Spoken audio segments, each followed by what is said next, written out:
How do you consider thoughts when it shows up? How do you manage them? This says bon appetit. Thank you. Are you eating a sausage? Thoughts are just something that appear. They're another part of appearance. The assumption is, though, that those thoughts belong to you and that you are controlling them, producing them. But how? How do you produce a thought? And it would only ever be a thought and an energy as well appearing, saying, I'm going to control this thought and change this thought in some way.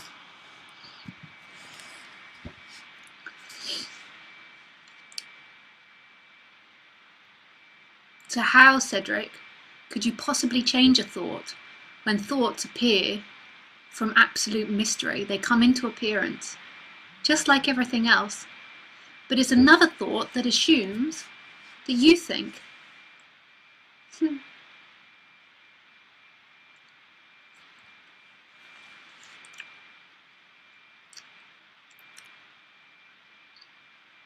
The me dynamic is so funny, it's claiming everything.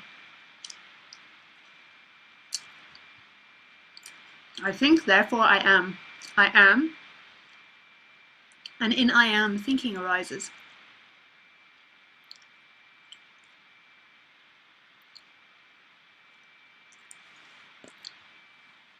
This assumption of control, though, is what creates suffering. It's an energy, actually. It's an energy of I am the controller, I am the doer. And the thoughts say, I control. I am choosing to pick thoughts or look at thoughts. Okay, but you think your discomfort is because of your thoughts. It's not. Thoughts appear and disappear, but here, the thoughts are normally talking about past and future, what to fix, what not to fix.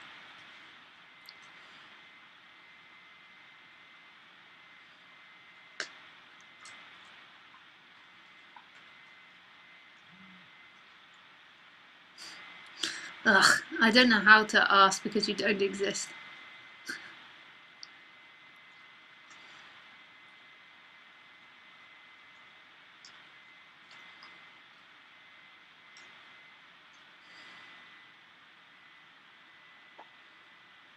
This is it, guys. There's nowhere else to go.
It makes sense. Don't know if there's more to say, so I will let you answer to others.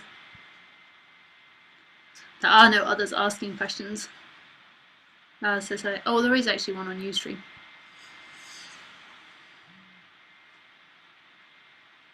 Do you think the method of self-inquiry is useful? Nothing's useful.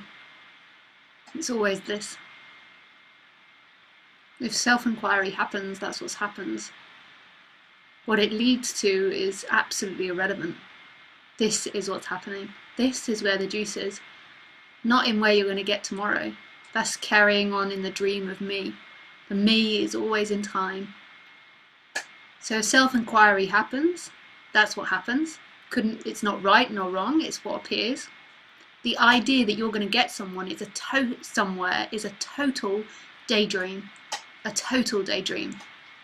Where are you going to get to?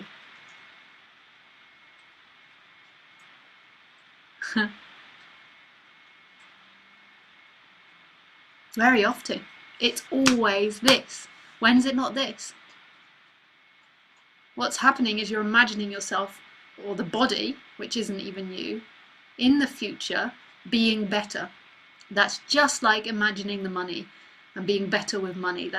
Or a beautiful face. It's no different.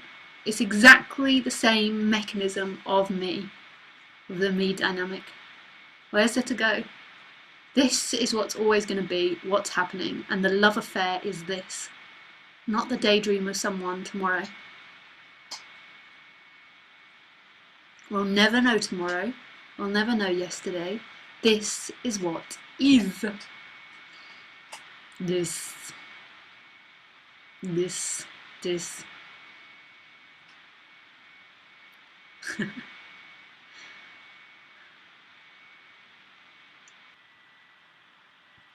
So Cedric says, how did this shift happen within you? How that me dynamic disappeared?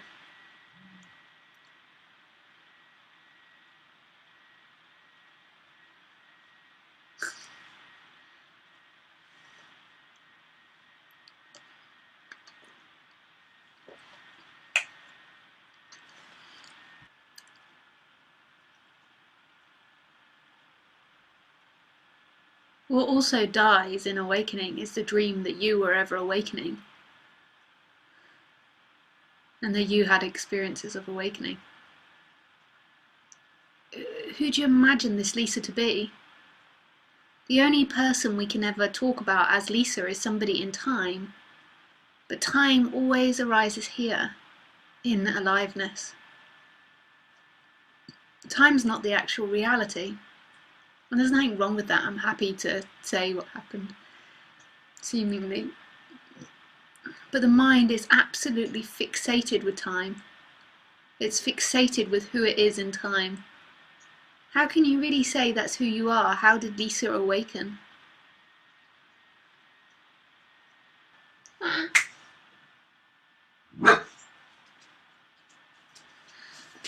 So what seemingly happened was there was a moment where in Bali where suddenly the energy of amness or beingness was no longer bound to a story in time and bound to a body. That collapsed. And then also at first there was an interest in talking about it, but then that too disappeared. That too became another story. And it was in Bali, and I was eating banana fritters. This one wasn't alive then.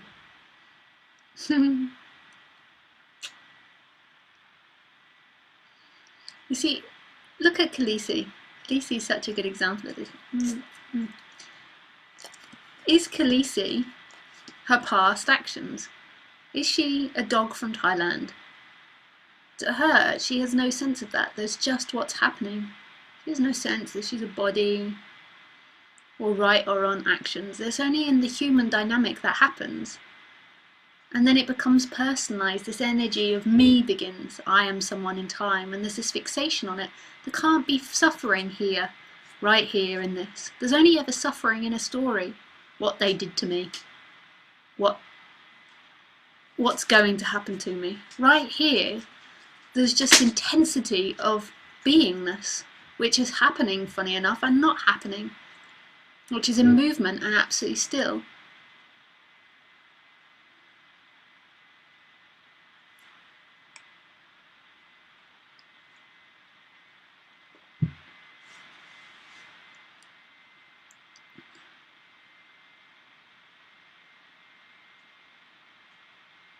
There's never a problem here. This is the freedom that's being talked about. The me then thinks, okay, so how do I be here? Let me put effort into being here. And it's still somebody removed being here. The mind, the me, is always focused on process. Process, how to get there. What was the process? How to happen? How to do it? And there's nothing wrong with stories and time appearing and disappearing. But they're not who you are. They appear and disappear like everything else. The me energy's holding on so tightly to who it is, repeating the story of who you are again and again and again. But if that's what's happening, that's what's happening, and there's no getting out of anything. There isn't somebody in there controlling this or writing the script. It's all appearing from absolute nothingness. Emptiness. Sorry, she's not allowed to bark here. She's on a no barking policy. We live in quite tight, closed together houses. What?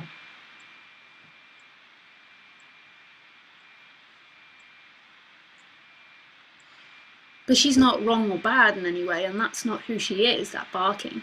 For a human, though, what will start is, how dare she tell me not to bark? It's my right to bark. There'll be a story about it. And this energetic contraction inside the body, this is who I am being invaded, and it's personal and uncomfortable. With the dog, with somebody where the me's not there, it's just coming and going, coming and going, coming and going, everything, including thoughts, including stories. There's no holding on. There's just what is. And there's no suffering in what is. Suffering is in time, with the me dynamic. But you can't get out of it, because that would be another imagination of you trying to get out of it. The non-duality is kind of magical in a way. I don't understand how it works. But there seems to be some form of knowing of this and relaxing, seemingly, of that energy. But I don't know how it works. I can't map it out for you. It's quite mysterious. The more and more I talk about it, seemingly the more and more that's seen.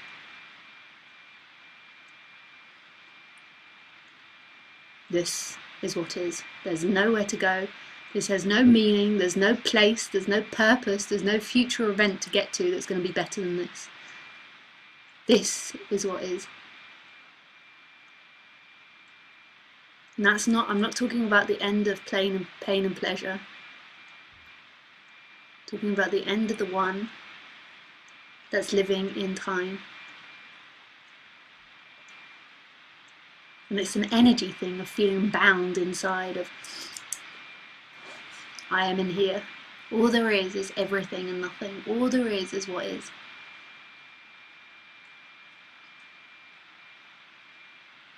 I mean, look, animals are so great to watch. My love affair as a child was always with animals. So I could just see, look, she's just eating. She's not telling a story of herself eating. I'm going to become plumpy after this. I shouldn't eat this, I'm greedy. I've already had 3 chews today. It's just eating, and there's no difference between the eaten and the eater. They're the same thing.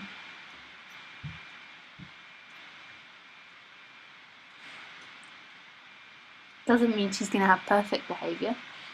Doesn't mean she's going to be a saint. Doesn't mean she's going to glow white gold out of her ass. It's just the simplicity of being. It's so simple.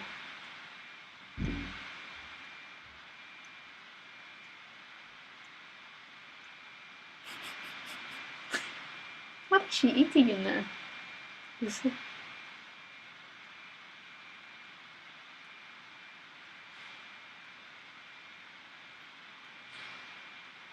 She's so gorgeous.